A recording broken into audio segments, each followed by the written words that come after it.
right, everybody, welcome to another edition of Stogie 411. As you can see, my co-host is back this week, Mr. Michael Williams, looking dapper in all of his Crown Heads gear there. How you doing, Mike? I'm great, man. I'm great. I'm looking forward to this show.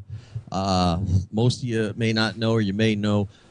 Basically, this whole show is going to be, well, the first part of this show is going to be dedicated to the support of the Crown Heads with their litigation issue that they have going on right now, which we're going to get into. And then the second part of the show, Jon Huber's going to join us, and we're going to talk about cigars because, unfortunately, he cannot talk about the lawsuit, which we want to respect. But real quick, just so you guys know in the chat room, if you want, follow me on Skype at Hogman211. And when I see you come on, what we're going to do is we'll be happy to call you and get your perspective on this lawsuit. But so basically, we're just going to go over the lawsuit a little bit, and then we're going to give you what our opinions are on it. And we're going to give you some email addresses. If you support the Crown Heads, please email these people over at the National Grange of the Order of Patrons of Husbandry. What's it? Husbandry? I mean, really, come on. Cut your damn name down. But anyways, I'm going to give you the exact gentleman's email address who's in charge of the trademark of the word Grange. So let's take it away. All right.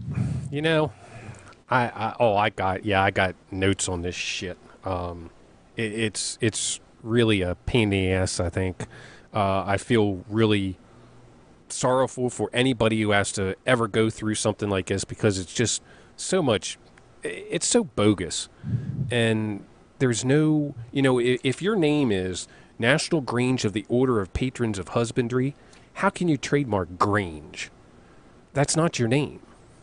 You could trademark the Grange because that's kind of like what they have, but you can't freaking do Grange and then try to sue everybody who uses it.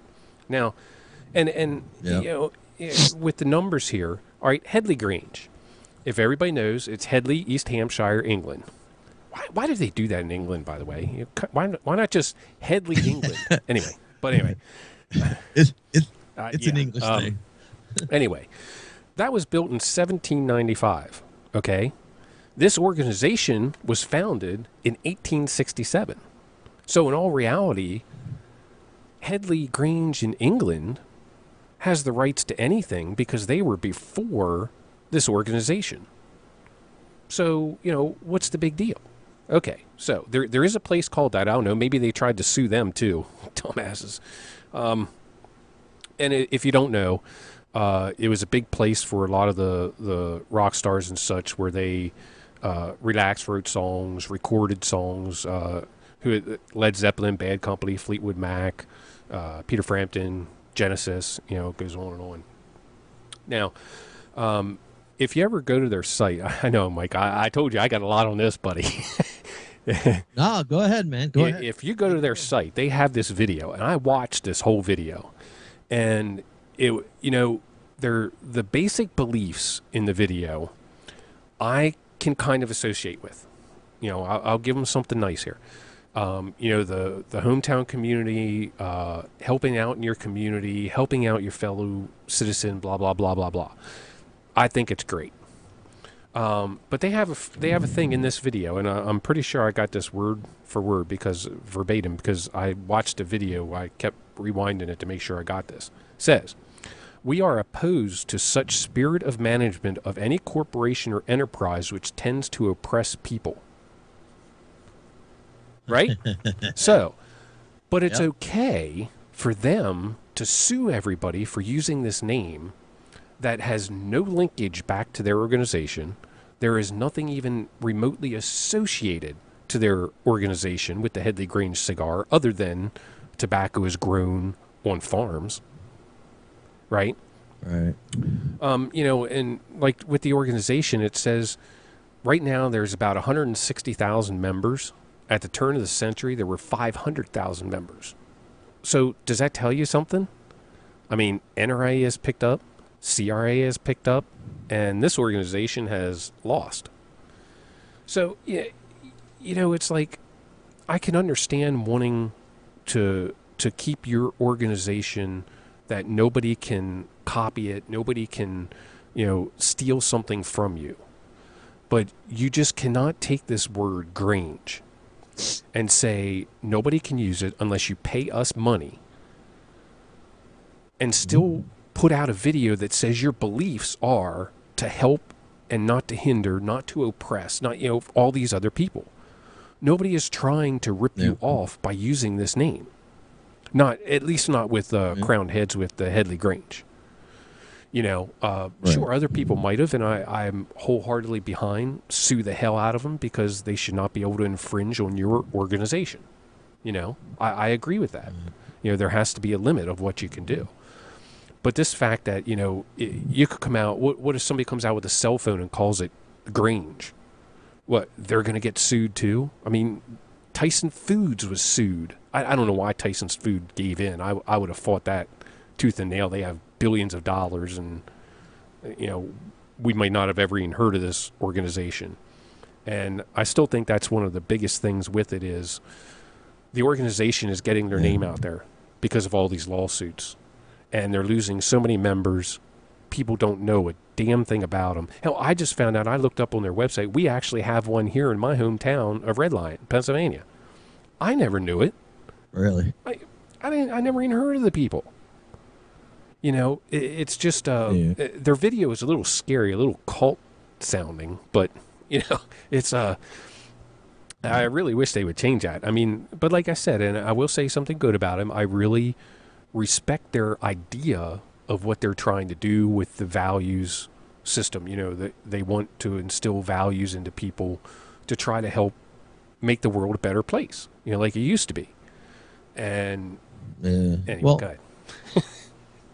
Everybody sues everybody these days. That's the damn problem. It's the easy thing to do. I thought it was funny when you were mentioning, if you want to, according to their website, this is not the Crown Heads website. This is the other folks' website. If you want to use the word Grange, they have people paying them between $100 and $1,000 a year.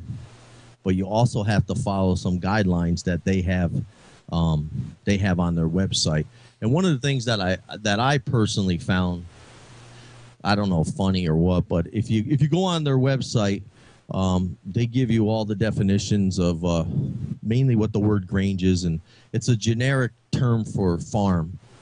And Mike and I were talking in the pre-show, and I'm sitting there thinking about farming and farmers, and it's kind of the same thing with this cigar. It's created from a seed, it's farmed, it's grown, it's cared for by farmers in a sense, and it's hand picked and it's taken care of. So it's really just it's somebody, in my opinion, it's some lawyer sitting in an office, and anybody who uses this word, and then they go out and they go after them. And granted, it's frivolous and it's bull, but it's a lot of time that the fine folks over at Crown Heads that they have to deal with. It's an aggravation. It's a little thorn in their side, and it's ridiculous. It's like we were talking earlier, maybe we should just trademark the word stogie so nobody can use stogie yet. You know what I mean? It's just, where does it stop is pretty much what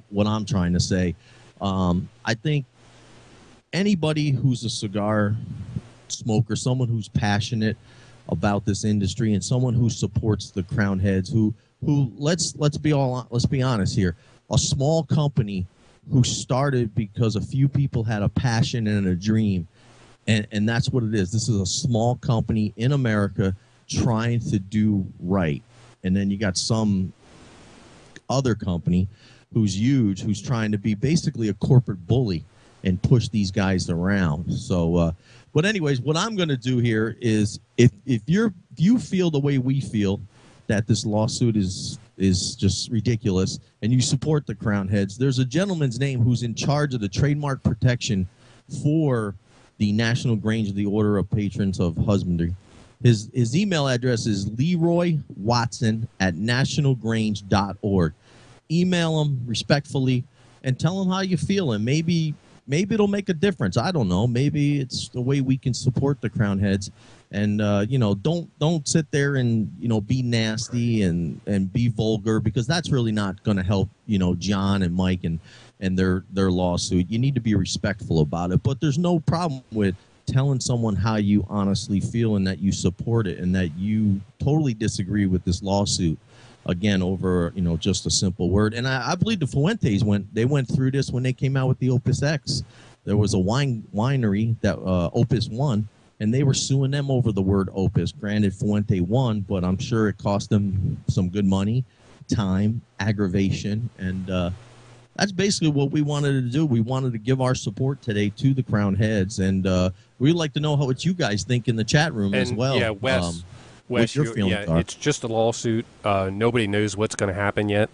It's not, there's no litigation. There's nothing right now, because it's basically over to that organization to decide if they're going to pursue this or not. It might be null and void. It might be a moot point. It might just totally go away, and we won't ever have to hear about it again. But yep, absolutely. And you don't want. That's why I said you don't want to. Gary's trying to call in. Don't call us. We'll call you. What I'm trying to say is, don't email them and be vulgar and be disrespectful. You still need. You're not going to get nothing done by doing that. We're not going to accomplish anything. And like Wes said, it is just a lawsuit. It could go away. And maybe if they see enough people supporting this, that maybe they'll say, okay, it's not, it's ridiculous. We shouldn't do it. And that's why we're talking about it now. We're not talking about it with John. So definitely.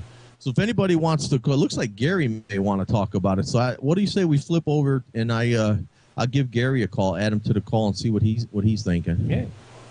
Because it seems like he's calling in. He wants to talk. So let's get Gary from Emilio on the call, and let's add him right now. All right, we're calling Gary here. Let's see. He's coming in. You there, Gary? I'm here, man. All right. I assume you're trying to call in about the lawsuit, correct? Yeah. Awesome. Well, feel free. The time is yours. Go ahead, buddy. Okay, I'm just going to take a real quick minute and put my 2 cents in. Go for it. I think these guys are way out of bounds on this one. I agree with Michael, much as I hate to say I agree with Michael about anything.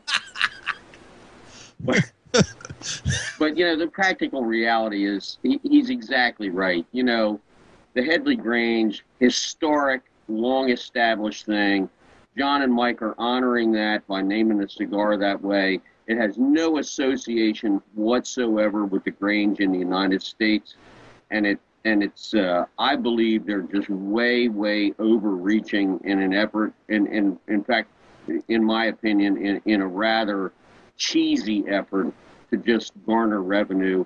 And I'd just like to express my heartfelt support to John and Mike. I hope they pull through this just fine, man, because this is there's no way anybody could possibly confuse that John and Mike are trying to misuse that name to represent themselves as anything near what the Grange in the States. Yeah, it has totally nothing to do with them. You're 100% right. It's just corporate bullying. I mean, on their website to say you can use that term if you pay us yearly, this dollar amount to that dollar amount is ludicrous.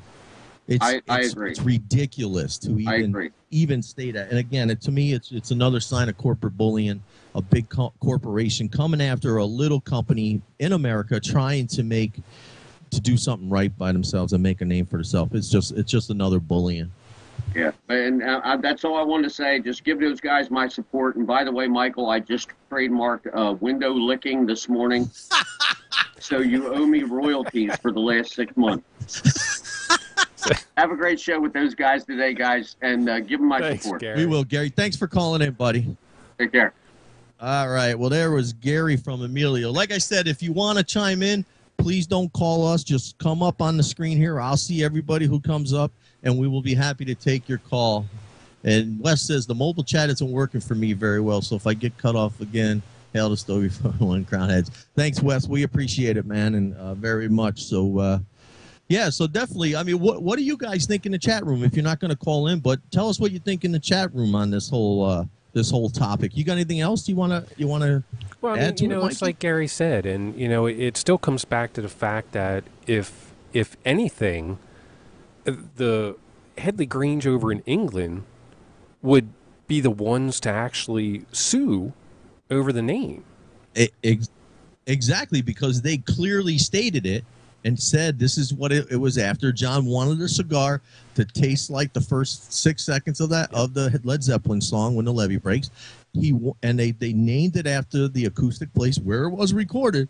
But none of those folks have a problem with anything. It's this organization. Again, it's just this corporate organization who wants to make more of a name for themselves, wants to make some money off a small American-made company, and that's literally all it is. It's just bullshit. Is what it really is. And the big thing, like John G said, God bless all attorneys. That's the whole thing. If this actually goes further, if they decide to try to fight this, to try to get their name and keep the Grange or make John and Mike and the Crown Heads organization pay, the only people that are going to make money are going to be the attorneys.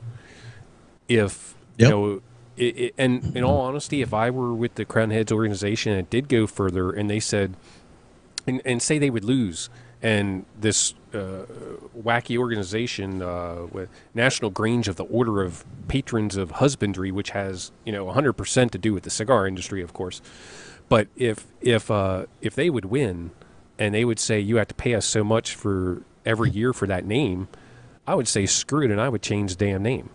I don't care if it would cost me tons more money to change all the bands, all the boxes, everything for that cigar.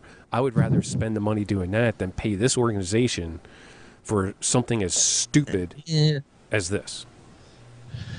Yeah, I disagree. I have to disagree with you on that one, and I'll explain to you why.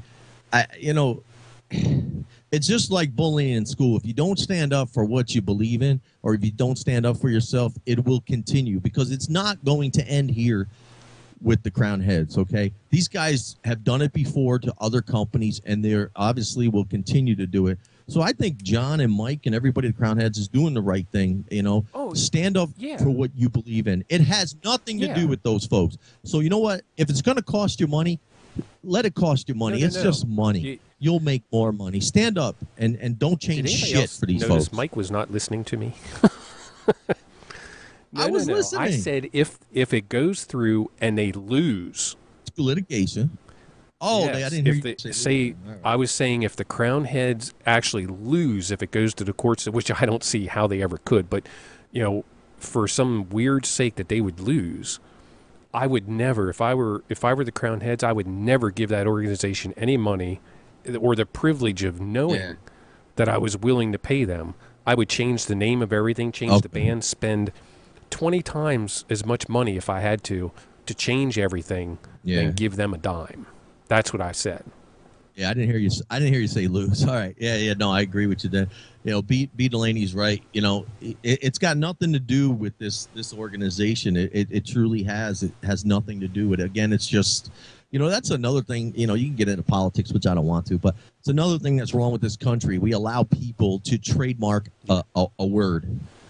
It's ridiculous, and it's a frivolous lawsuit. If you ask where me. we see all this patent stuff and everything is in the computer industry.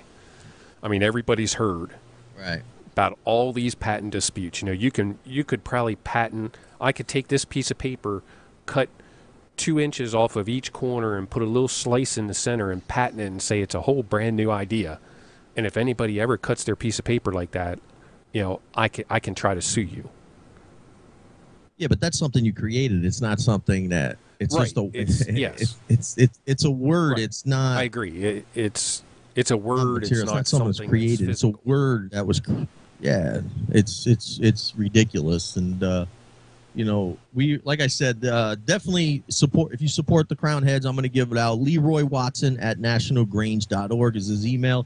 He's the gentleman in charge of the trademark for that organization. Be respectful. Don't be disrespectful, because it's not going to help the Crown Heads at all. But send them an email. Tell them that you support the Crown Heads and that you think this lawsuit is frivolous and it has no leg to stand on, and you would like to see it go away. I don't know if it'll help. Hopefully, it won't hurt, because our intentions are not to hurt the fine folks over at the Crown Heads is to show support. That's why we're doing this show. And the other thing, And, do your research. I mean, go to this website. Absolutely. Go to the Know National what you're talking Grange of about. the Order of Patrons of Husbandry, and actually, yeah, that's a freaking name. But you know, read it like I did. I watched that video that they had for their of what they believe in and everything. And in all honesty, for what they stand for, it sounds like it would be a good thing to stand for. Like I said, the video really sounds a little cult oriented, though. It's kind of wacky that way, but they really need to redo that video. If you're watching this, Mr. Order of Husbandry thingy bobber, I'm sure they're not. well, maybe the lawyer dude will, but fix that video. I mean, do another video. I mean, if anybody watches that video and you can tell me I'm wrong, buddy, I don't know. I must have misread something, but it's a little wacky. Yeah, it is. Yeah, yeah, exactly. And it's like, I think the more. well, no, I was gonna say, Go ahead, like if there were Nike or Gatorade or something, let's call a cigar Nike. Yeah, that's an infringement because of the name. This organization is not called Grange. They are the National Grange of the Order of Patrons of Husbandry. That is not Grange. And that's the biggest problem I have with it. And especially when they're taking it out of context, they're not putting Headley Grange. They're just saying the Grange part. Right. Yeah, it says here, too, I read that the attorney Leroy Watson, again, who is the gentleman who's in charge of the trademark overseer, he would not comment whether or not a counterclaim against the Crown Heads is in the works. He said basically that at this point we're weighing our options. What I thought was funny, there's about 30 businesses that hold trademark licenses from the Grange. And, when you don't pay them $100 to $1,000 a year, it says on here that when the license agreements don't pan out, the group sends a cease and desist letter, which we know already has happened. That's what's going on with the lawsuit. So, again, I just think it comes down to, corporate bullying. And it makes in all honesty, it makes that organization look bad. Honestly. Stand on your morals. Sure. You have, from what it sounds like I said, from reading the site, from looking at the video and everything, they have good, solid morals that they're basing their organization on. And then you go and do stuff like this, and it's like, now I could see if it's something related to farming, if it's something related to another organization that's doing this. But for a cigar, seriously? Or Tyson Foods even. I mean, Tyson Foods changed the name of their one thing just because of this. They changed it. I would have honestly told this corporation to kiss my ass. Yeah. I mean, it's like everybody's scared for some Go reason. ahead. Well, if they're scared, because let's see if I have that. Yeah, they here, said they never lost. They're scared, yeah, because they pretty much have never. I had it somewhere here. Let me look. They pretty much have never lost a lawsuit.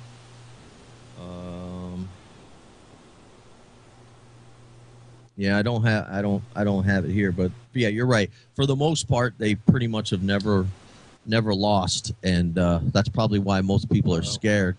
Looks like somebody's trying to call in. Yeah, you're right. For the most part, they pretty much it's John.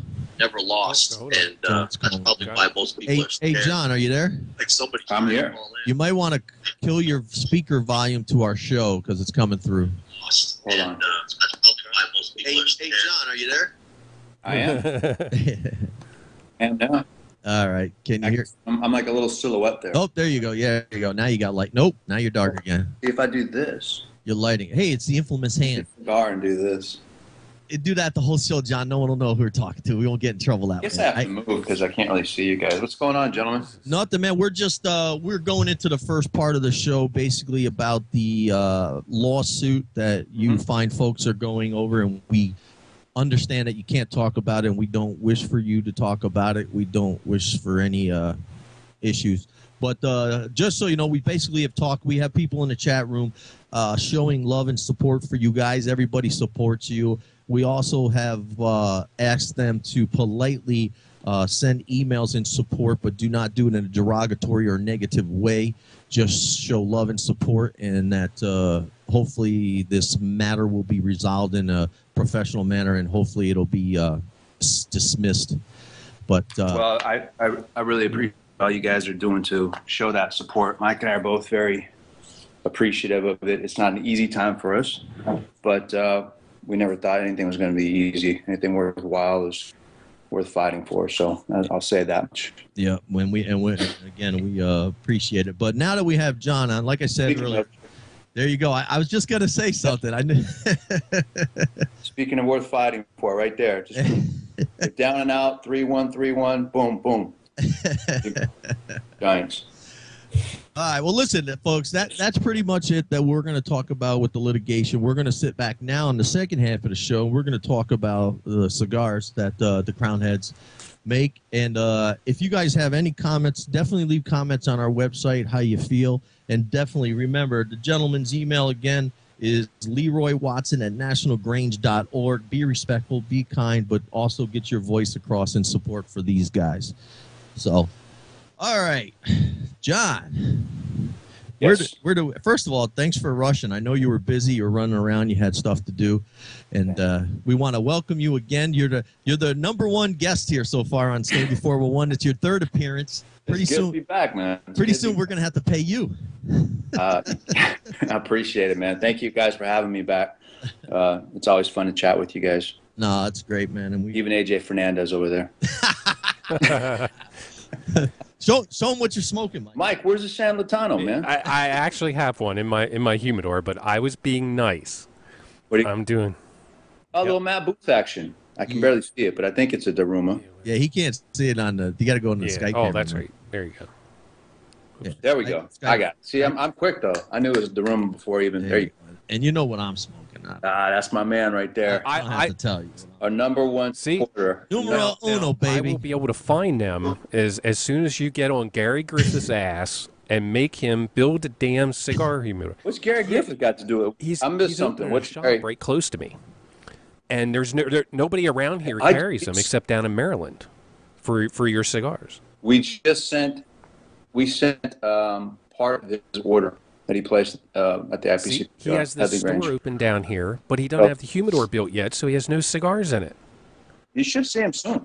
You should. What I'm saying is you probably see him right next week. I would think. I don't know. Well, he called in too, John. Just so you know, he called in the show, and Gary called in and supported you. Oh, thank you, man. Gary's good people. Yeah. Appreciate that. Just so you know, he did call in and Appreciate he did support you as well. So, well, let's talk a little bit while we're talking about. Let's talk about what's going to be. I know there's some new sizes coming out next year for Headley Grange. Headley Grange. That's right, Grange. And let's talk. Can you talk a little bit about that? Let's talk about Headley Grange. Let's talk. All right. So in March, essentially, Headley Grange is always going to be a 2013 brand. We're planning to release March, April, 5 Vitolas. We wanted to release one at the IPCPR this year just to kind of get it out there and get people talking about it. So, which was the Estupendos, which is what you're smoking there, Mike, 5.5 by 52. In March, April, we'll release the Eminentes, which is 5 1/4, 44, a Corona Gorda, 5 5/8, 46, and Hermoso number 4, which is a 5 by 48, and a Dobless, 6 1/8 by 50, and then, of course, the re-release of the Estupendos, 5.5 by 52. So all very classic Cuban sizes, smaller ring gauges.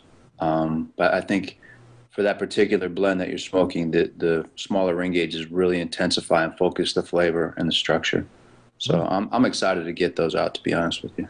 I look forward to trying the other sizes as well. And they'll come the same way, John, same box quantities. Yeah, exactly. There'll be 24 count boxes. They'll be trunk pressed, which I'll never trunk press a cigar again. That's just been a logistical pain in the butt, and that kind of slowed down the release. Yeah. But we learn and we grow and we move on. Sure. I'll tell you this. I was at a B&M of mine for my birthday last week. Happy birthday, by the way. Thank you. Cheers. And I passed out quite a few of my own personal Headley Granges that I bought. And I got to tell you, the overwhelming consensus was amazing. Thank you. Amazing. I'm waiting for some negative comments. I mean, there's always going to be somebody that, Sure.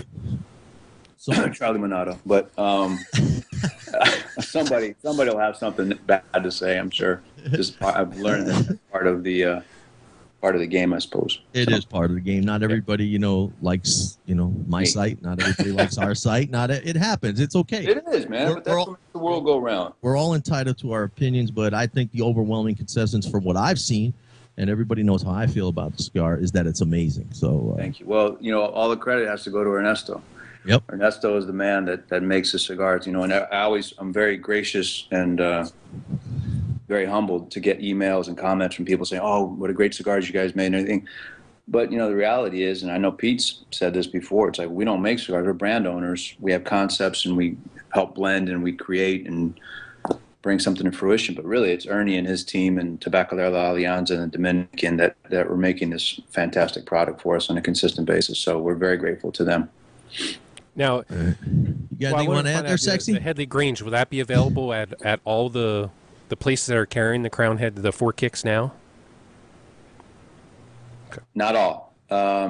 In fact, we have a little over 300 locations, and I believe about 142 ordered Headley Grange. So it probably like half of the locations will have not. But we gave everybody that was a 4 Kicks customer first right of refusal before we opened it up at the show.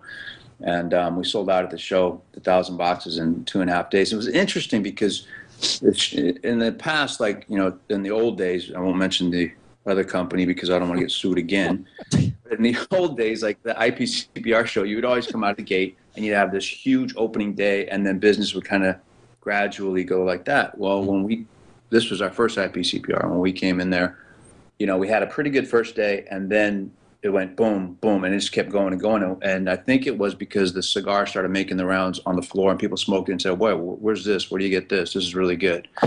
So that really helped us. And, it's funny because people that were like, "Well, I don't know about this Headley thing, whatever, all right, put me down for 4 boxes." Now, these are the same guys that are calling, going, "Hey, can I bump that up to 8? Can I bump that up to 10? Yeah. How about no? So, yeah. So how are you doing production-wise with the second round of shipment that you're shipping out? Are you sold out already, John, or is it?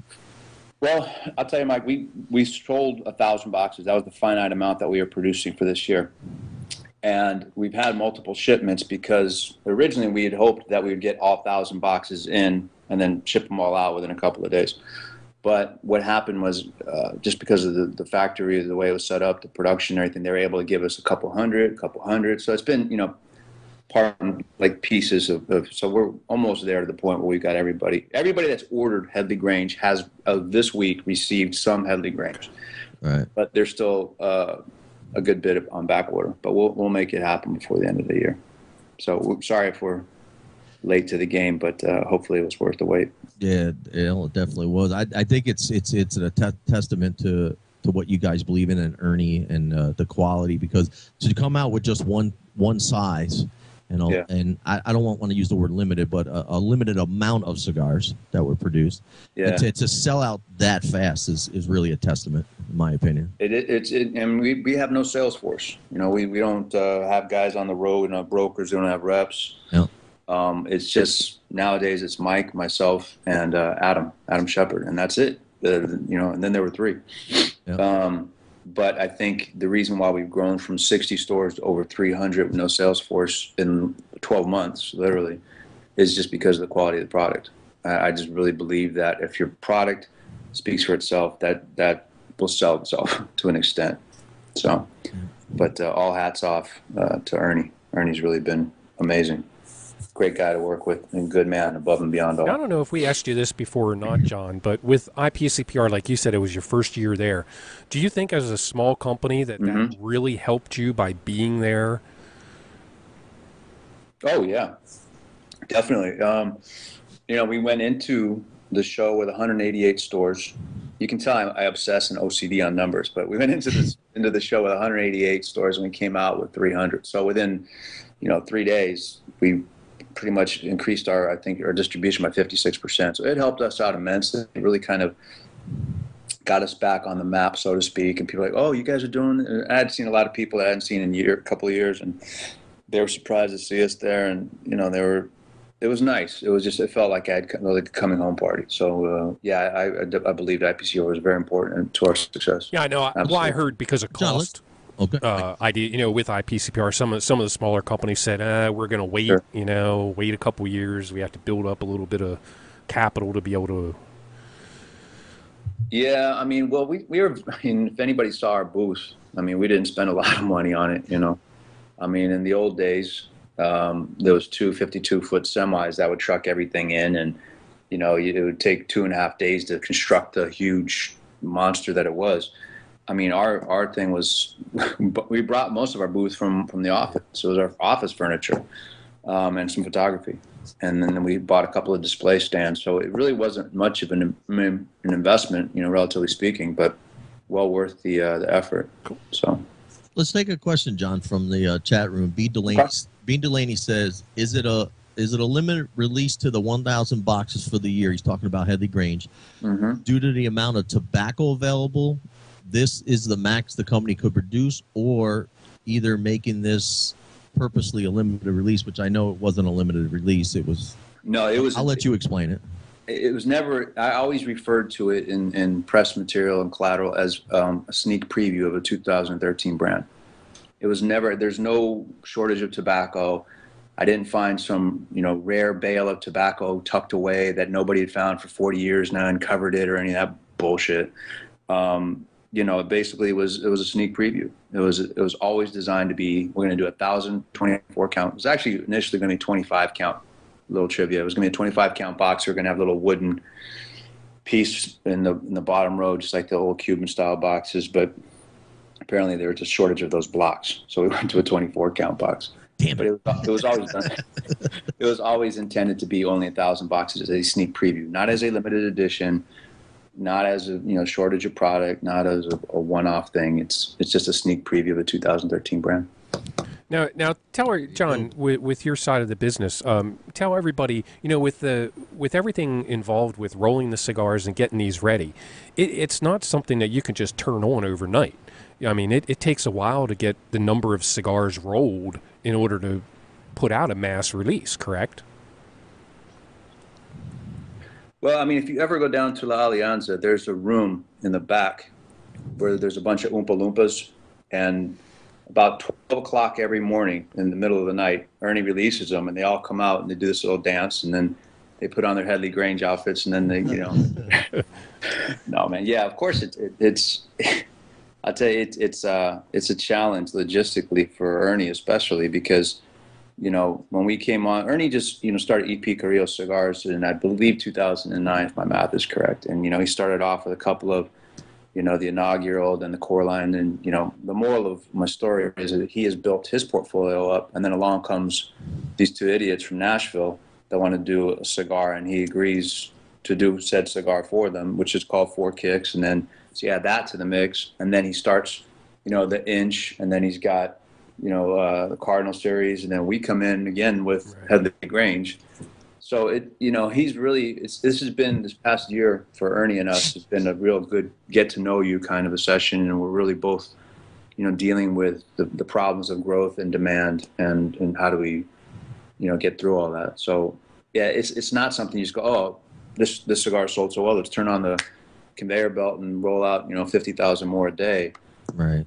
And especially the way Ernie wants to do things, he does a whole entubado method of rolling and the triple cap, which means that your pair is going to probably produce about 275 cigars a day, as opposed to in, say, Nicaragua, where a pair is going to do 450 a day.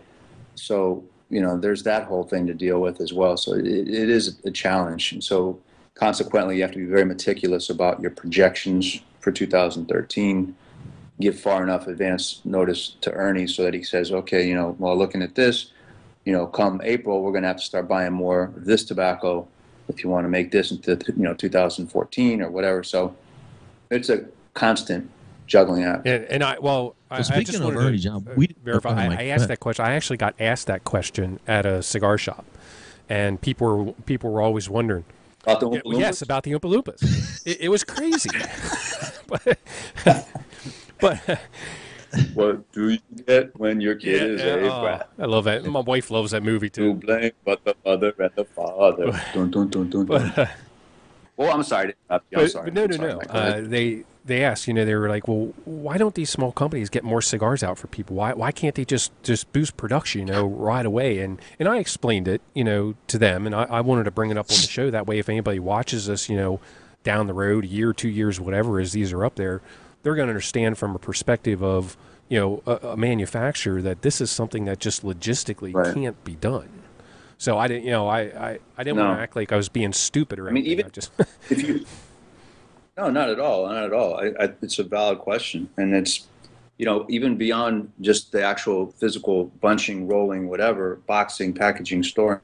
There's a whole issue of securing the tobacco, processing the tobacco, fermenting the tobacco, aging the tobacco, turning the tobacco to even get to that point where you can roll those cigars. So, yeah, it's a very labor-intensive thing. That's why, for me, even if I don't like a particular cigar or something, I won't publicly say anything to that effect because I have too much respect for the product itself. I mean, even if it doesn't hit your palate or if it's no good or, it has some goofy marketing behind it, it's still a handmade product. You still have to respect that. You have to understand the manual labor that went behind it, the effort, the time, the patience. And when you grasp all of that, it's very difficult to slam a cigar, in my opinion. And so when I see, someone, I don't want to go down that road, but when I see somebody reviewing a cigar and just really unnecessarily giving it a very low score and slamming the cigar, I'm like, really? Why don't you get down there and do what it took these people to do to make that product? And then you tell me. It's very easy to sit in your man cave and, have your little craft beer and smoke the cigar and then write some bullshit notes down and then give a 76 or something like that. It's nonsense to me. Yeah. Well, speaking of Ernesto, I'm assuming when you guys started this venture, you probably had other people that you were speaking to make your cigars. But was Ernesto, was he always at the top of your list, or was it someone who you really said to yourself, hey, I want to work with this guy? Or did you even think that you could work with this guy? I mean, because let's be honest, he's one of the greats. Top on my list. In fact, what's funny is that Ernie was the very first person that we met with when we flew down. We stopped in Miami, and then we were going to go to Nica and we had a few meetings set up in Nicaragua. But Ernie said, why don't you guys just have dinner with us? So we went with him and his son, Ernie, and had dinner, and then went and smoked a couple of cigars at his office. But the topic of him making a cigar for us never came up. He never brought it up. He never offered it. I had other manufacturers that once the day the business was announced on Cigar Aficionado online or whenever it was in February last year, phone rang. Hey, I got the cigar for you already, man. I got it. It's the perfect blend. You just come up with a name and we'll put it in. We'll make money. I'm like, no, time out. This is not how we want to do it. So Ernie was he didn't try to sell us on anything, unlike some of the other guys. And then we went and toured, I don't know, maybe half a dozen factories, talked to another half a dozen people, and this process went on for about 4 or 5 months. And then we really just, as I've said before in the past, we just kind of rated everybody and evaluated how it would look for us to be in those particular factories. And when it all shook down, it was like, God, it really came back to the same thing. We want Ernie. The question was, did Ernie want us? Because he had never made a contract brand for anybody. So it was kind of being a very, I guess, a risky move. It said when we contacted him, say, hey, would you make a cigar for us? Can we do something together? And he accepted, but under the pretense that, we agree that we have to come up with he goes, I want you guys to come up with the blend. You guys have to do all this. I will make it for you, but don't ask me to create a blend for you and then you guys put a band on it. This has to be on you guys. So if it succeeds, it's you. If it fails, it's you. And I loved that approach. I mean, he's completely up and up about it up front. He never really chimes in a whole lot and tells us to try to go to this direction or that direction. Quite honestly, there's a lot of times where if he says, I would do this, I say, okay, well, I want to do that. And we kind of go, opposite. And it works well. I mean, he's kind of got his thing and we kind of got our personality and our identity and product-wise. Yeah. So I don't know what we would do if it wasn't for Ernie. We'd probably, I don't know. It was just meant to be, I suppose. So happy.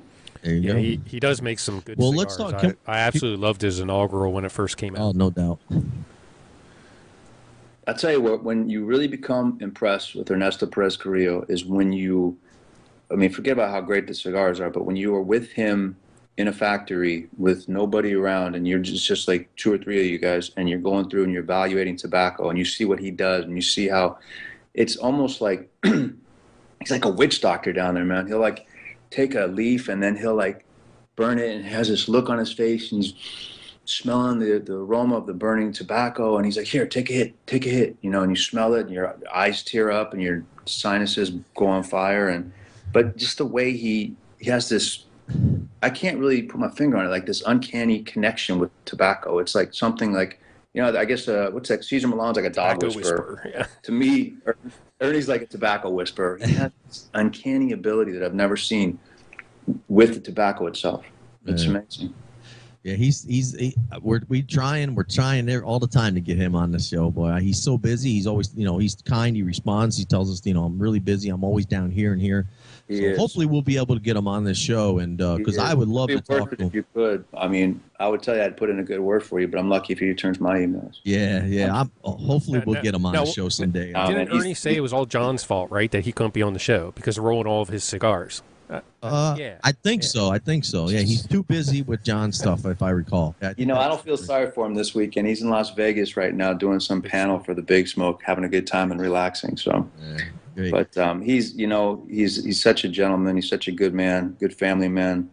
And that was really one of the things that we looked at when we were evaluating factories. It's like the trust factor, you know, and just how do you feel about working with that particular person? And Ernie was right at the very top of the list. Right. I just had I would trust Ernie with my kid. And he's one of the nicest people if you ever meet him in person. I mean, he's down to earth, very nice, pleasant to talk to. It's great.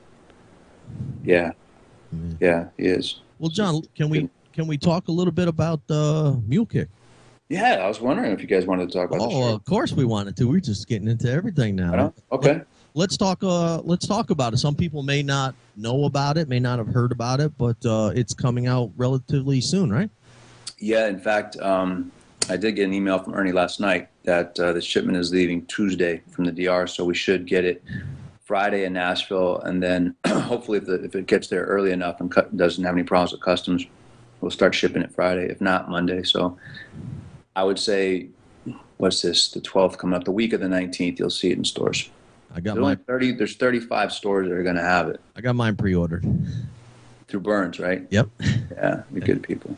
Yep. But, you know, Mule Kick was an interesting experiment for us because I, without question, if I had to do that over again, I would have done it very differently. The yield for this particular batch of wrapper was 500 boxes of 10. It's 5,000 sticks. Plus, you got some overage for seconds that we don't use. So you come out with a net of 5,000 cigars, which to me sounded like a lot of product. When it sold out in about a day or so, then I was like, man, maybe we should have given this to one retailer or one region or something, because then all of a sudden, if you weren't one of the 35 accounts, we started getting phone calls. Hey, how come nobody told me? Hey, how come nobody told me? Hey, how come I'm not going to get Mule Kick? Hey, how... And the truth is, I mean, we didn't do anything to sell it. Cigar Aficionado ran a story on it September 17th, and immediately our phone started ringing. So we took people's names in the order of which they called, and we said, listen, we're going to pre-book it middle of October. We'll call you back in the order which we received your call. So we got that list in the middle of October, and within one day, I called back these people, and by the time I got to the 35th person, they were sold out. So everybody else started calling, like, how come you didn't tell me? I said, well, you know, you guys, I'm sorry. You know, I apologize. So if I pissed anybody off, I'm sorry. I just kind of figured that, you know, somebody would know or would have seen the website or might have paid attention to their industry. Yeah. Now, is it a fair statement, or maybe it's not? I don't know. You'll tell me. Is the Mule Kick an amped up 4-kick? Slightly amped up. I don't want people to get the impression that it's going to be this heavy, strong, peppery cigar like Headley Grange. Completely not the case. I mean, it has the essence of Four Kicks in terms of that kind of leather, sweet earth kind of component, which people would describe as Cuban-esque for whatever reason. Wrapper is the same wrapper, Ecuador Habano, just darker. It was too dark to use for the traditional Four Kicks line, so we used it and salvaged it for this. And I did change the filler.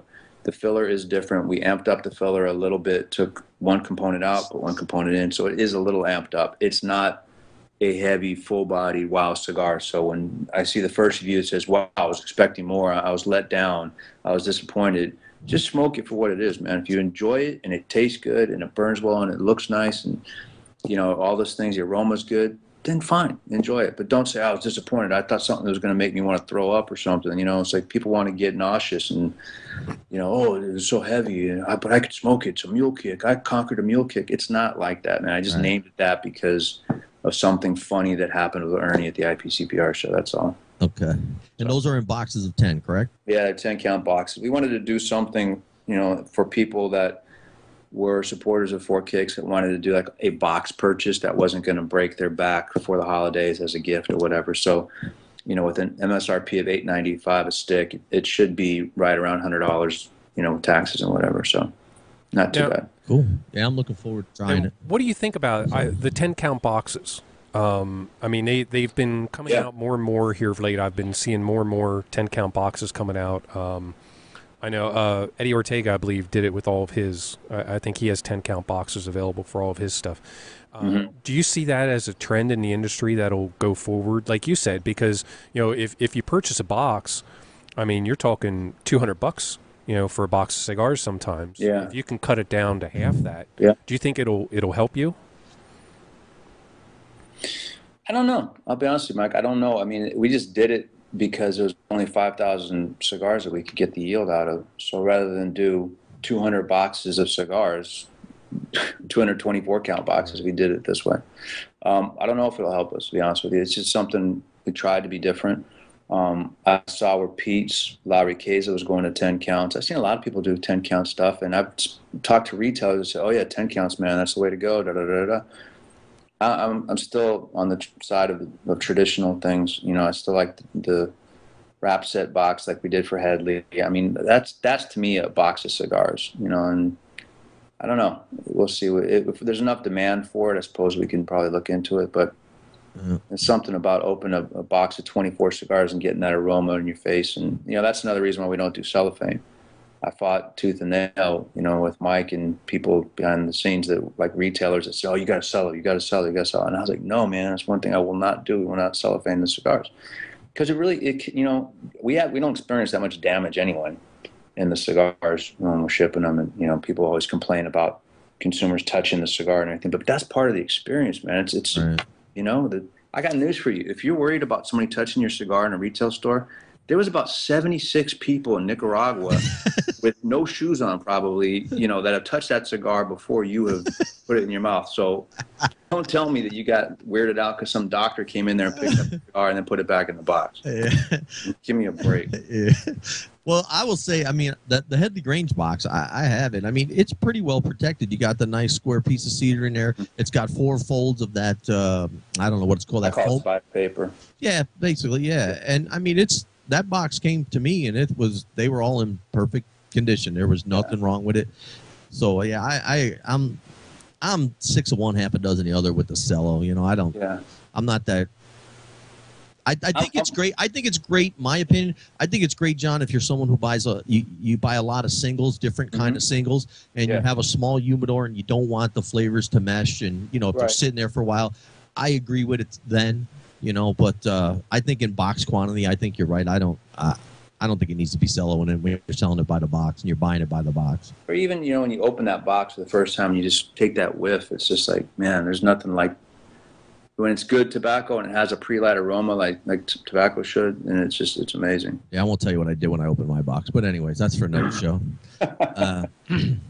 So can you tell us anything tobacco-wise about the mule kick, or is something you're going to keep hush-hush for right now? Or let me give you this question. There's nothing to keep hush-hush. I mean, I've told you guys, before that, you know, we bought the Ecuador Habano wrapper with Ernie a year ago in October, you know, you buy it in bulk and you got to sort it out. So you sort it for texture and color. And he came across this batch that was too dark for the regular 4 Kicks line. So we had a choice.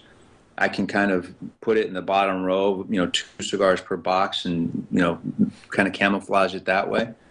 And I said, no. And Mike and I both said, we want consistency in the product. That's huge to us, is the consistency. So I said, just stick it away for whatever reason. And then, you know, the idea for Mule Kick came up. And I said, well, you know, we can use the darker wrapper, but we got to do something more than just put a darker wrapper on something. Let's just give it a little bit of a different feel, taste, structure. So I asked them to use this particularly Hero that we weren't using on 4 Kicks and roll some samples and send them up, and Ernie did. And I smoked about half a dozen, and I gave out about another dozen. And the feedback was very, very good. And so I said, all right, let's roll with it. Let's use it. It was just really more of an experiment to provide people with, A, something around the holidays that they could afford for a box purchase, and more importantly, B, to utilize tobacco we had already paid for. We paid for all that tobacco back in October. Right. So rather than have it just sit there and waste it, let's try to do something creative with it and use it and not lose the money, you know. Right. So is this something you would call it a limited? Yeah, this truly is a limited edition in that this cigar will not be replicated again. So this will be done when these are gone. Yeah, it's done. That's it. Like I said, I'm not trying to fool anybody into thinking it's anything other than it is, which is we're trying to utilize tobacco that we had already bought that we couldn't use on the regular 4 Kicks line. And that's all it is. I didn't find anything. There was nothing rare that was uncovered. You know, this wasn't sitting in a warehouse since 1962 or something like that. It's not pre-embargo tobacco. I mean, I'm not going to make up any story ever about this. I'm going to always tell you guys the truth. Mike and I are always going to be very truthful, even if it shoots us in the foot. But that's this true story behind. And Mule what Kick. size are they going to be? What size is the Mule Kick going to be? 5 7/8 by 52. That's in a shape that is neither in 4 Kicks nor Headley Grange at this time. Cool. So nice. And they'll have a secondary band that actually says limited edition, just to make sure that people, you know, when you throw it in your humidor, you don't get it confused with Sublime or something like that, which is 6 by 54, which is close, but, you know. So it's fun. I'm looking forward to it. I'm hoping that people will like it. You know, we'll see. I'm already, you know, I kind of done the dishes on 4 Kicks and done the dishes on Headley Grange, put it away, and I've already started preparing the meal for 2013. So that's where my real focus is at, and that's where I really want to get into blending the next thing. So what do you guys, I'm going to ask you guys your honest opinions. Yep. What do you think we should do for a third release? Not a limited release or anything, but here comes IPCPR, here comes the idiots from Nashville. They set up their little thing, and they've got Headley Grange, 4 Kicks, and what would you guys see? I'd like to see something mild to medium with a nice Connecticut shade wrapper on it. Yes. You're a wussy. Mike, what do you want? I'm kidding, man. I knew he was going to say that. See, but I'll give you my honest opinion, but I think you can ask 20 people and they're all going to tell you what their palate likes, and what their flavor, their strength. I mean, I'm a more full body guy. I always look for one thing, and again, I think you hit it with Headley Grange. So I always look for complexity. I think if you got a nice, a smooth, complex cigar, you'll always have a winner. Right. The masses don't smoke. You know, if you look at, and I'm sure you have, the masses don't smoke full body. They're more in the middle of the road, most of your cigar smokers. Right. Man, I'll tell you, I love a Sumatra wrapper. Yeah. You're smoking right now. I know, and it's hard for me to say do something else. Boy, you know what I say in your line, you're the only thing you really are missing is the Connecticut, right? Yeah. I hate to agree, but he's right. And we thought about it. Mike and I kicked it around. It's interesting, but I said to Mike, I said, you know what? The best you could hope for with an excellent Connecticut shade cigar is, wow, it tastes like the EP Carrillo New Wave. I was just going to say that. That's the best. Oh no, it's just a New Wave with a different band on it. Don't kid yourself. It's just a New Wave. Right. You don't want that. That's the best you could hope for. Because right. To me, he's already probably put out the best Connecticut shade cigar. The worst is it's just a complete boring, dull cigar. Yeah. I mean, it's a lose-lose for me, I think, on that proposition. How about a Connecticut that's amped up? I would say New Wave Connecticut's a little bit more amped up than this, you know. I'll tell you what my dream was always, even since last year when we were working on Headley Grange, was to do a broadleaf cigar. Not to sound too Pete Johnson-ish on you guys or anything, but I love broadleaf, and I think it's just this has this big, juicy, sweet flavor, and it's just, you know. I can't see doing that for at least another year or so. So we got to come up with some. I'm working on something that's neither any of those things that we just mentioned. Nice Cameroon. Cameroon would be nice too. Cameroon, yeah, that's a nice. Cameroon's expensive. It's fragile, and it's very fragile. It's just, I don't know. I want something stirdier, a little bit more robust, more structured. If you get that Cameroon right now, man, there's some of the best smokes you can have. I think right now. I mean, I absolutely love that Cameroon. I'll tell you, Fuente Don Carlos #3 for me is one of my island cigars. If I had to be on a desert island, that would be one of them. Yeah, it's a great little cigar. Yeah, and I tell you, it's got to be tough. I mean, coming up with, you know, you're about to come out with your third cigar. Yeah, it's got to be tough to come up with. Okay, where do we go now? And what do we look? What do we hit? It is tough, and you don't. Man, I said when we did Four Kicks and we released it, and you know, I humbly say that I think it had a good degree of success, and it's still doing very well. And I think if we didn't hit a home run, it was a solid triple. You know, with Four Kicks. And I said, I feel like the sophomore release is more important because any fool can get lucky and hit one long. It's can you do it again? And again. And you know what I mean? So we did it again. And now I'm like telling Mike, you know what? I think this third release is going to be even more important. And so it's just this constant pressure to come up with something that's not only different, but is good and is quality and is consistent quality. Well, that's the other thing. Well, there's a lot of cigars out there. And it's, I mean, there's only so many blends that you can do that actually taste decent. And I imagine that's another hard thing in the industry, especially when you don't have like your own farm that you can use tobacco from your farm and nobody else can touch it. You know? Yeah. Have you considered using maybe some Mexican tobacco? Thought about it. I thought about it, but I haven't had any samples done. I know Ernie has access to some. There's some good Mexican tobacco. Yeah, we talked about it a little bit. I don't know. It just doesn't really do it for me. Doesn't get me all excited and tingly. I've got a couple ideas. I just, you know, working on it now. But, you know, getting Headley Grange out, done, and getting Mule Kick out, those are our two biggest priorities, and that should happen in the next week or two. And then after that, you know. I was going to ask, would you ever consider doing something like the Four Kicks, the Headley Grange, in just like a Maduro wrapper? You know, like put the broadleaf Maduro. No. You know, it's interesting. Listen, don't mess with perfection. Will you stop? Don't put those ideas. John, don't ignore what he just said. I'll be honest. No, it's that's a good question because people have asked it before. But to me, it's not. It doesn't. That's almost like a cop out. Like, okay, you have a successful brand like Four Kicks. Well, make a Four Kicks Maduro. I mean, that's the easiest thing, to just throw a different wrapper on it and just say, okay, here you go. I think when you're creating a new brand, it should stand alone by itself. You know, it's the analogy I would use is if you're a musician and you have an album and then another different album that sounds different, do you repackage the first album and then just release it again with different packaging or a remastered set or whatever? Or do you want to come out with a third album that sounds nothing like the other two? That's really what you start looking at. Yeah. And I think it's more exciting to do something as a standalone, you know, as opposed to, not to say that if some retailer approached us and say, hey, I'd really like to try this, you know, we're going to use this wrapper on Four Kicks and make it exclusive to my store. I'd be willing to look at it and see if it tasted good. If I thought it was good and worthwhile and the product was good, then I would think about it. But as a standalone brand, I don't want to just regurgitate what's already been done. Right. You know? How about trying some different shapes, maybe like a Solomon or a Figurado? Or that's all sexy and everything, but they don't sell, man. I mean, really? my experience, I mean, the slowest mover in the Four Kicks line is the Pyramide. Yeah. I think it's a beautiful cigar. It's the same mold as a classic Monte Cristo #2. Yeah. Beautiful cigar. It smokes great. I mean, but because it's figured, for whatever reason, it doesn't sell as well as Fronticorda, Robusto, Sublime, Maybe some with a dual wrapper. Yeah. Barber pole. Yeah. Headley There you kicks. go.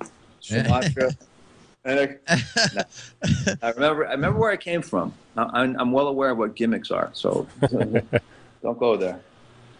Yeah, we won't. We'll save that for You DMs or private text. Save that for people that put like metal, like lug nuts on their cigars and stuff. We'll save that kind of stuff for those people. Yeah, we'll say that. Yeah, I couldn't give you an idea. I'm sorry. Listen, I just more of these, and I'm happy. I'm happy too. That's so it's all about, man. I'll tell you what, if what I'm thinking of and what we're working on doesn't come to fruition in 2013 or it wasn't ready, I ain't gonna release it, man. We want to build brands that have longevity, that have legs, that aren't just like, oh, remember that year and then this year was this year. It's like, I want Four Kicks to still be around 5 years from now, 10 years from now. I want Headley Grange to be 5 years, 10 years. I want longevity in the brands. I don't want to just do something new for the sake of doing something new, and then that's not exciting. And you see that a lot nowadays, I think, in the cigar industry, where everybody expects something newer, and everybody forgets all the old cigars where they came from. Yeah. I see. That's why I've got so much respect for the people like the Padron family, the Fuente family. These are people that don't come out with something new every year. I mean, it's very seldom, they come out with anything new. They just make great cigars year after year after year and do it better than anybody else. And that's what gets me excited about the business, the tradition, the romance, rather than all the little goofy ideas and, I mean, it's just the business has changed so much in the 16 years that I've been in it. Some of it for the better, but a lot of it for not the better, and when I remember Opus X when it came out, man, and that was like groundbreaking, Yep. That because everything was pretty much constant. You came out with a cigar and you just kept making it. Nowadays, it's like, man, not only do people come out with a new cigar every year, they come out with it every 2 months or every season or every time somebody hits 500 home runs or every time, whatever. There's an occasion. Let's make a cigar for it. And to me, it devalues the uniqueness of the product. I just, I don't know. It's just not, and not that there's anything wrong with those ideas. They're all clever, original, and God bless everybody. But some are original. Yeah. Well, and that's, in all honesty, I'll bring up Pete Johnson again. I think it was interesting when he brought out, his Monster series. It was something that nobody else did. Mm-hmm. It was something unique for a certain holiday. And he found out, I mean, he actually said, when he first started, he didn't realize it was going to be as popular as it was. And he ramped up production on the next generations to try to please people. Mm-hmm. And, if anybody ever tries to copy that, they're just a copy. Who wants a copy? They want the original. It's just like Four Kicks, Headley Grange. Yeah, exactly. Nobody wants a copy of them. They want the original cigar. I hope so. And I hope people are savvy enough to realize that and distinguish between the originals of anything and people that kind of copy or, jump on certain bandwagons or what have you. But, Well, I think you're right, John. I think, you don't always have to come out with something new because if I'm right, I mean, I believe Dion didn't come out with anything new at IPCPR, but his booth was swarmed with people. He makes a great product. I think so that's what it comes down to, man. He makes a great product. Dion's an interesting individual. Yeah. And I have a lot of respect for him and what he's done in, 6 years that he's been in the business. I think he launched in 2007. And I'm a huge fan of his cigars, man. His Epernay is always going to be top 2 or 3. That cigar, for me.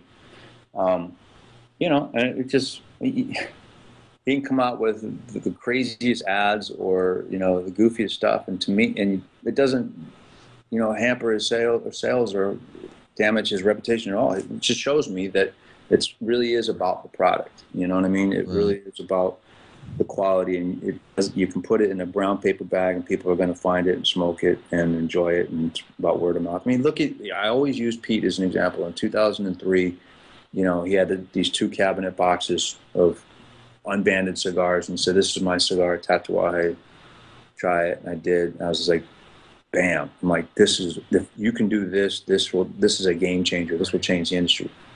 And it did. And I mean, look at when they launched. And, Tatuaje, hard name to pronounce, high price point, no advertising, and yet it spread like wildfire because it was a consistently great smoke.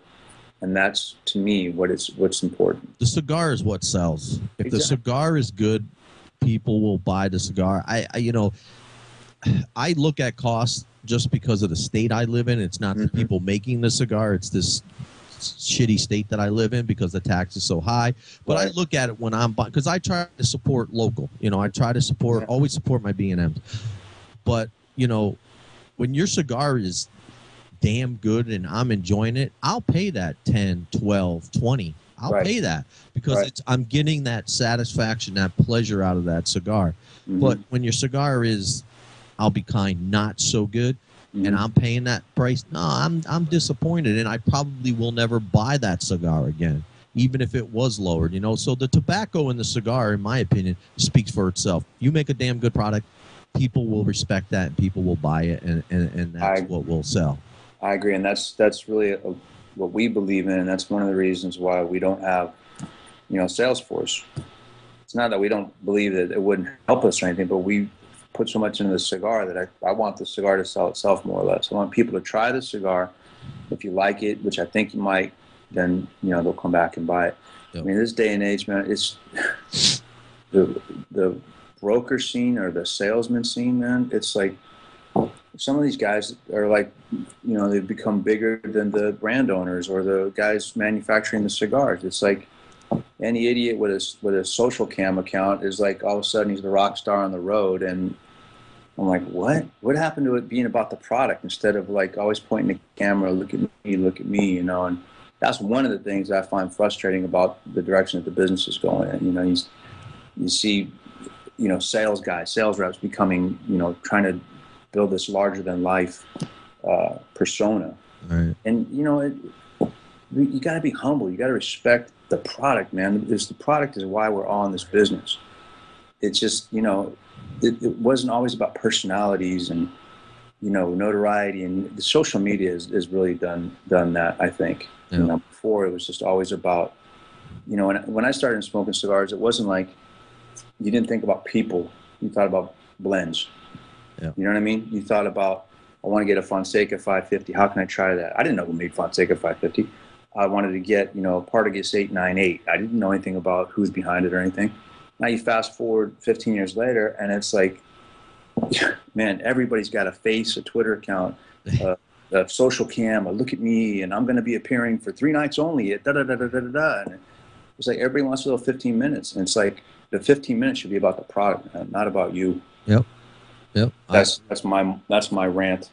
Let's see. Anybody in the chat room, you got any questions? Because we're gonna end the show shortly, not too shortly, but shortly. So if you got any questions for Jon, please just message us up here in the chat. We'll be happy to ask the question. But I'm going to ask this question. You may not have the answer. I probably just lost 25 Twitter followers for that whole. That's okay. That's all right. Whatever.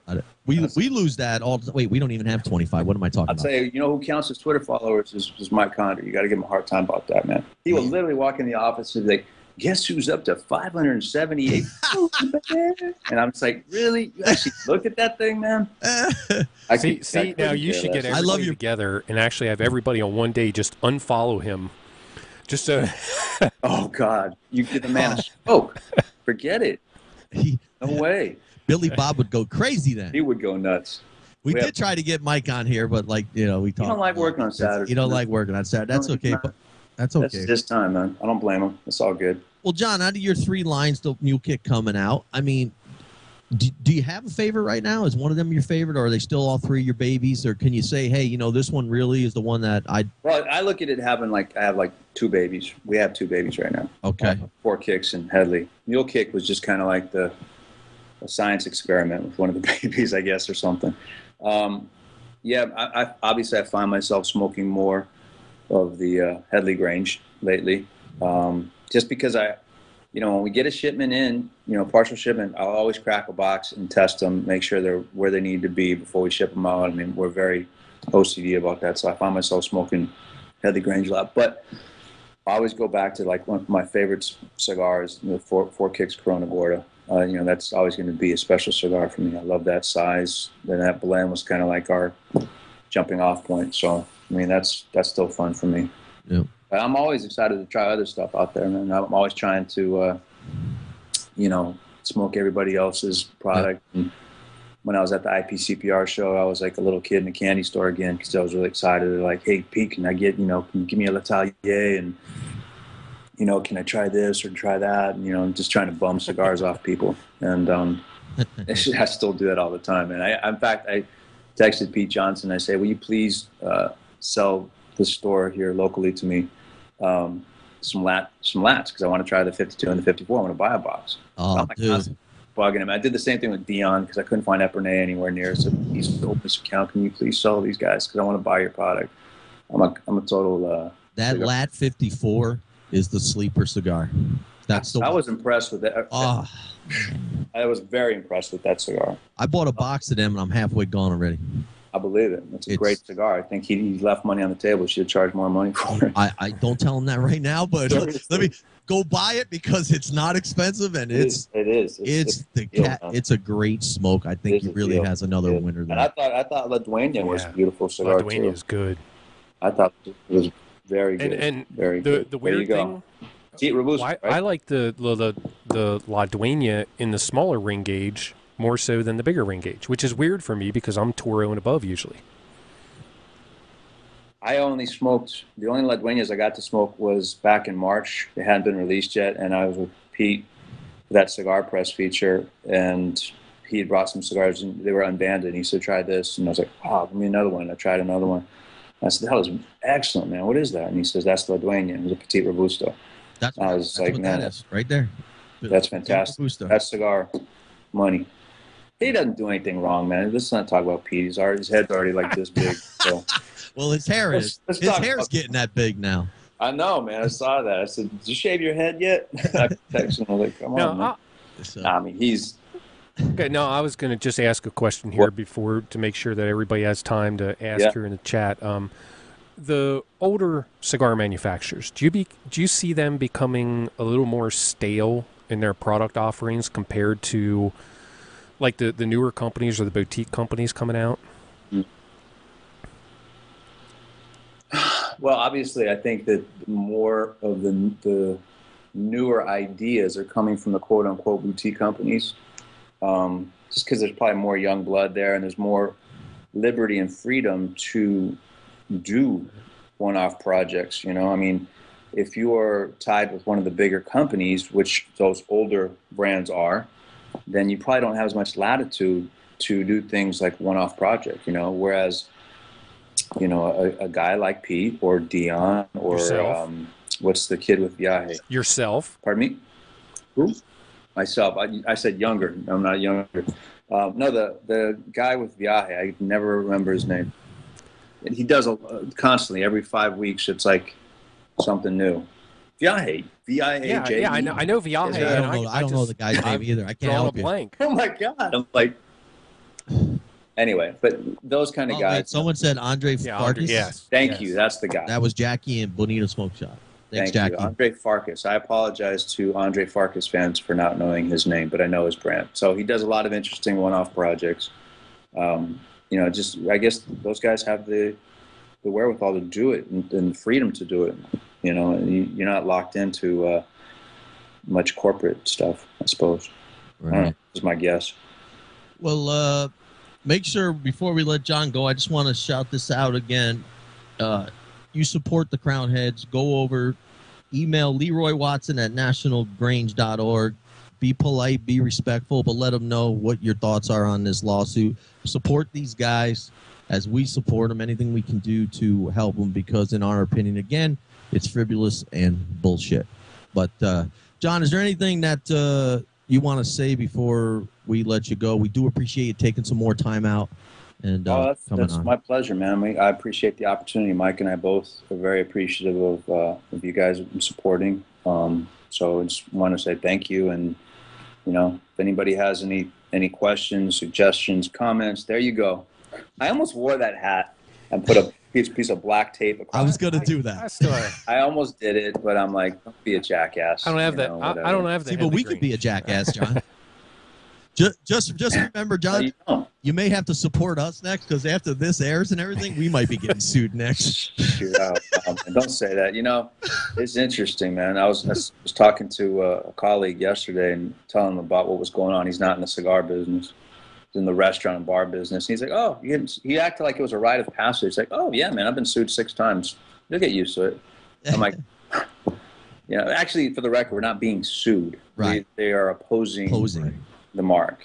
We actually are suing them. So just not to confuse matters, and I don't want to really go there, but just to clarify things a little bit. But we're going to stay focused on, making our cigars, working with our customers and trying to get better at what we do each day just a little bit. So.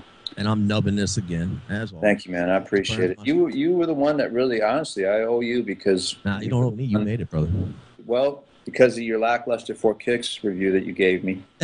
I was just honest. Dude, that was the one that stuck in my craw and go, God, I want to get this guy's attention. I want to get Mike Williams' attention.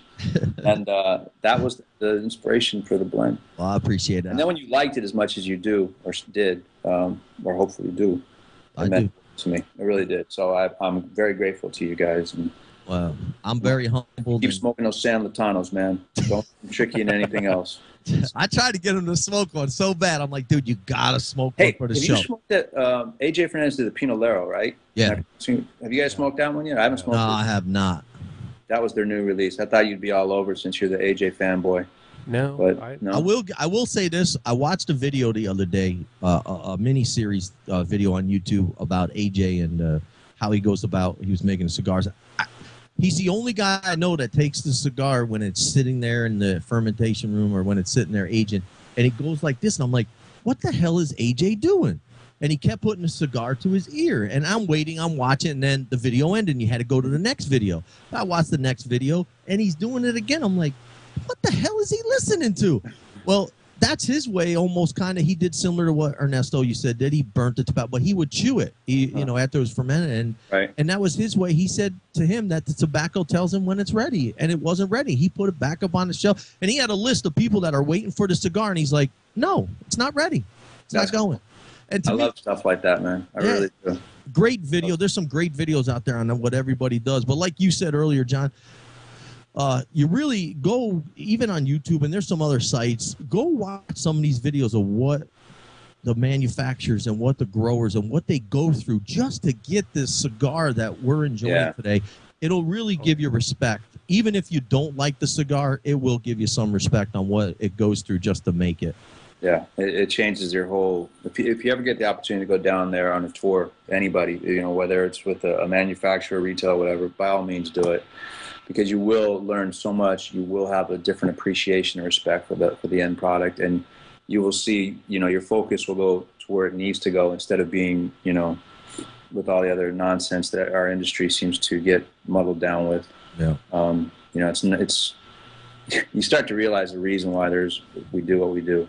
Yep. Without all the little showtime and the whole BS in the background. So. Yep. No, we agree with you. Well, John, thanks so much. Mike, you got anything? I know, but I'm a cigar geek. You guys got to go smoke that Cuenca Blanco too. I have a box of them. It's awesome. Isn't that a fantastic cigar? Awesome cigar. Mike, if you would like it, since you're, you don't want anything full bodied. I'm a pussy. Go ahead, say it. I won't use the P word. I'm sending Mikey some of those. I'm sending him some to try. Along with John, along with the Headley Grange. I told him he has to smoke it. I don't want to hear any bull crap. I don't think he can handle Headley Grange. I really don't. See, stop. Don't scare him yet. I'm just saying. He's probably going to, my ass. That's all right. No, it's not an ass kicker. It's not, but it's got nice flavors. It does have a little kick to it, but he can handle it. Yeah, I think you'll like it. If you can't find it, Mike, you send me a message or something, and I'll put some together for you. I will send you out a few sticks. Appreciate that. I'll be happy to do that for you. Thank you, sir. Okay? I don't have any San Latano swag that I can with it. However, I will be happy to send you a few. Now, see, with the San Latano, that's one cigar I think should always be celloed. Every time I go to the cigars, do you have a dog? No. Do you have a dog? You should get a dog and name him San Latano. I think that would be cool. Seriously. get like a cool like boxer or something, and his name's like San Latano. That'd be a great name for a dog, man. That would be a good name for a dog. Man. It would be. Hey, all jokes aside, I'm not making fun of that product at all because I am a fan. I love that cigar. Neither are we. Honestly, there's nothing to be ashamed of for liking that cigar. I think it's one of the best cigars. We're just making a joke because of the show. That's all. I do. I know. It goes back to the other show that we did. It was a fun episode. Yeah, it was just kind of fun. But anyway, thanks for having me on, guys. And what do you guys got going on for the rest of the day? Anything exciting? Going to spend time with the family. Man, good. Probably grocery good store. Deal. Woohoo! Grocery store's good. I like going to the grocery store, man. I already went this morning. I bought eggs and stuff. I made French toast and bacon for my wife. Not a boy. See that? The man's got his priorities. I'm afraid to say it. I know Connor's at home right now going, "Oh, just turn in your man card right now." But I'm happy. Remember, behind every great man is a great woman. Greater woman. I'm gonna tell you that right now. Remember that. But John, thanks so much, buddy. And anything we could do to help spread the word, support you guys, because again, it's just corporate bullying and it needs to stop. And I appreciate it. We're going to fight the good fight. And in the words of Tom Petty, we won't back down. Just want you guys and everybody out there to keep supporting your brick and mortars because they really drive this business in this country. They've been around for hundreds of years. Support your brick and mortar. Support your favorite cigar. Yeah. And enjoy this great business of ours. All right. Well, John, thanks, man, for taking time out. We'll let you go relax with your family. And I will be in touch. Definitely. We will be in touch. Thanks, pal. All right, guys. Have a good one. Have a good weekend. You too. Adios. All righty. Another great show with Jon. Oh, man. Nice. Well, long show. You guys got an hour and a half. Yeah. We appreciate for everybody who stuck around in the chat room. Like I said, support these guys, really, man, because it's not right. And, hopefully I'm not knocking the people over at the National Grange. Hopefully they'll see this and they'll understand that it's not the same and it'll just squash itself and go away before anybody loses any more money and sleep over it. As far as the next show, we don't have it booked. We do have something in the works. It's most likely going to be a Thursday night show this month. I just don't know when. So keep looking on our website or subscribe to our website and you'll get the email telling you when the next show is. Anything you want to add there, Sir Pants-a-Lot? No, I mean it's always a great time having Jon on. He's honest. He's down to earth. Jon's another great guy to meet. If you can meet him in person, and he doesn't blow you off. Like some people do, and he'll talk to you. And, yeah. He really has some good product out there, and I'm interested in trying the Headley Grange. Like he said, it might be too strong for me, but until you try a cigar, you have no idea. I mean, there's some strong cigars that I really like. I mean, nah, you can handle it. I'm gonna send you some with the Cincos that I got to send you and Matt as well. But I think you can handle it. It's a really nice, complex cigar, and it does have a little kick to it. But if you smoke the inch, you could definitely smoke the Headley Grange, so you'll be fine. But all right, yeah. So another good show. Thanks, everybody, again, and we'll see you soon. And we really appreciate it. Go support the Crown Heads. And that's it. See you.